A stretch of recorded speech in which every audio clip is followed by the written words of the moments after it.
Praise the lord. ప్రభు అయిన యేసుక్రీస్తు నామములో మీ అందరికీ వందనములు. ఈరోజు దేవుని వాక్యంలో అభ్యంతరములు అనే అంశం మీద మాట్లాడుకుందాము. మరి ఒక మంచి కార్యం చేయనప్పుడు తప్పకుండా అభ్యంతరాలు రావడం సర్వసాధారణము. ఏ విషయంలోనైనా కూడా మంచి ఉంటుంది, చెడు కూడా ఉంటుంది. అయితే వాటి గురించి చర్చించినప్పుడు రెండింటిలో ఉన్న వ్యత్యాసమును గమనించి దానిలోని మంచిది మాత్రమే మనము తీసుకోవాలి. యేసు చెప్తున్న మాట, అభ్యంతరములు రాకపోవడం అసాధ్యము, కానీ అది ఎవరి వలన వస్తాయో వారికి శ్రమ అన్నాడు.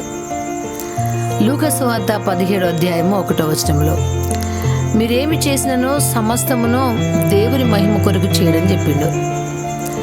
మరి అభ్యంతరములు సంఘములో అభ్యంతరములు కలుగుతూ ఉంటాయి. మరి 1 కొరింథీయుల రాసిన పత్రికలో 10వ అధ్యాయము 32వ వచనంలో, దేవుని పనిని పాడు చేయడంలో చాలామంది ఏమాత్రం వెనుకడుగు వేయరు. అదేవిధంగా రోమిలో రాసిన పత్రిక 14వ అధ్యాయం 20వ వచనంలో కూడా మరి మన జీవితంలో వ్యక్తిగత కుటుంబ విషయంలో మంచిగా ఉన్నను కొన్నిసార్లు సాతాను అభ్యంతరము కలుగజేసి సమస్యలు సృష్టిస్తుంది. గలిబిలి చేయనప్పుడు మరి శ్రమ కలుగుతుంది. దీని విషయమే మనం జాగ్రత్తగా ఉండవాలని దేవుని యొక్క వాక్య భాగం మనకు సెలవిస్తుంది. అంతేకాదు, నీ చెయ్యి నేను అభ్యంతరపరిచేలా దాన్ని నరికివేయమన్నాడు. మార్కు సువార్త 9వ అధ్యాయము 42 నుండి 43 వచనంలో, మనుషులకు కనబడవాలని వారి ఎదుట మీ నీతి కార్యములు చేయకుండా జాగ్రత్త పడుడి, లేని ఎలా పరలోకమందున్న మీ తండ్రి యొద్ద నుండి మీకు ఫలము రాదని చెప్పిండు.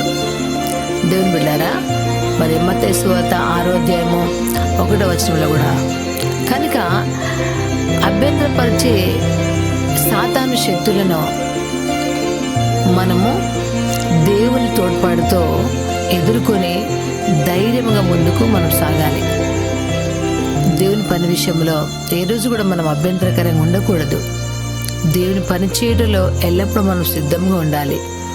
గనుక దేవుని పని చేయడంలో ఎవరైతే ఆసక్తిగా ఉంటారో, ఎన్ని అభ్యంతరాలు వచ్చినా, ఎన్ని అవాంతరాలు వచ్చినా, దేవుని ప్రేమను కలిగి ధైర్యంగా దేవుని పని చేయటకు మనందరికీ దేవుడు ధైర్యం ఇచ్చునుగాక. ఆమేన్.